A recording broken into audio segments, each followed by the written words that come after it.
ఆదివారం రోజు ఈ వస్తువుల్ని అమ్మకూడదు, కొనకూడదు.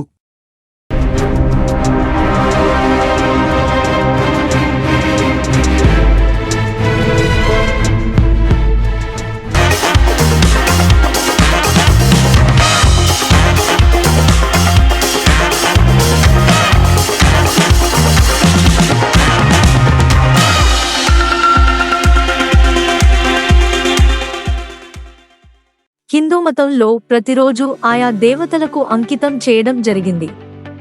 వారంలోని 7 రోజుల్లో ప్రతి ఒక్కటి ప్రత్యేక ప్రాముఖ్యతను కలిగి ఉంటుంది. 1 లేదా అంతకంటే ఎక్కువ మంది హిందూ దేవతలు లేదా దేవతలకు విభజించబడింది. అలాగే ఈ రోజుల్లో పాటించే ఆచార్య వ్యవహారాలు కూడా ఎన్నో ఉన్నాయి. అలాగే ఆదివారం పొద్దున వ్యక్తులు జీవితంలో చాలా పురోగతిని సాధిస్తారు.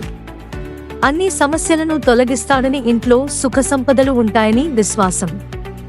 అందుకనే ఆదివారం సూర్య భగవానుడు పూజపై ప్రత్యేక శ్రద్ధ పెట్టడం చాలా ముఖ్యం. అయితే ఆదివారం పొరపాటున కూడా చేయకూడని కొన్ని పనులు ఉన్నాయి. హిందూ మతంలో ఆదివారానికి ప్రత్యేక ప్రాముఖ్యత ఉంది. ఈ రోజు గ్రహాల రాజుగా పరిగణించబడే సూర్య భగవానుడు అంకితం చేయబడింది. ఆదివారం సూర్య భగవానుడు సమర్పించి హృదయపూర్వకంగా పూజించిన వారి ప్రతి కోరిక నెరవేరుతుందని నమ్ముతారు. ఆదివారం రాగితో చేసిన వస్తువులు కూడా ఉంటాయి. వీటిని అమ్మడం వల్ల జాతకంలో సూర్యుని స్థానం బలహీనపడుతుంది. ఆదివారం నీలం, గోధుమ, నలుపు రంగుల దుస్తులను ధరించవద్దు. ఆదివారం రోజున ఈ రంగు దుస్తులను ధరించడం శ్రేయస్కరం కాదు. హిందూ సనాతన ధర్మంలోని నమ్మకాల ప్రకారం ఆదివారం చుట్టూ కత్తిరించుకోవడం కూడా శుభప్రదంగా పరిగణించబడదు. దీనివల్ల ప్రతి పనికి ఆటంకం ఏర్పడి ప్రతి చిన్న విషయానికి ఇబ్బంది పడాల్సి వస్తుంది. ఆదివారం పడమర దిశలా ప్రయాణించడం మానుకోవాలి. ఎందుకంటే ఈ రోజున సోలం పశ్చిమ దిశలో ఉంటుంది. అందుకనే ఇది ఇస్లా ప్రయాణం నిషేధించబడింది. ఆదివారం ఆలస్యంగా మేల్కొనడం మంచిది కాదు. ఇలా చేయడం జాతకంలో సూర్యుడు స్థానాన్ని కూడా బలహీనపరుస్తుంది. రోజంతా భారంగా ఉంటుంది. ఆదివారం ఉప్పు వాడకం కూడా సరైనది కాదు.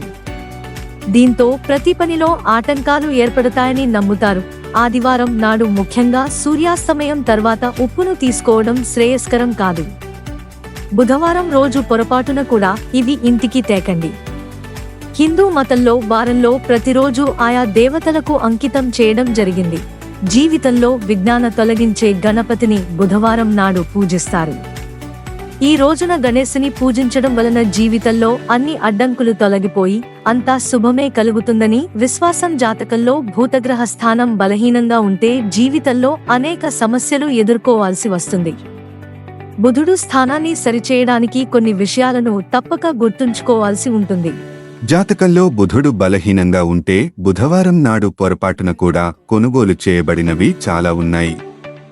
వాటిని కొనుగోలు చేయడం ద్వారా ఇబ్బందులు ఎదుర్కోవాల్సి వస్తుంది. ఆధ్యాత్మిక గురువు ఎవరైనా ఉంటే వారికి ఏదైనా దానం బహుమతిగా ఇవ్వాలి. ఆయన పాదాలకు నమస్కరించి ఆశీస్సులు తీసుకోవడం వలన మీ జీవితంలో అంతా శుభమే జరుగుతుంది.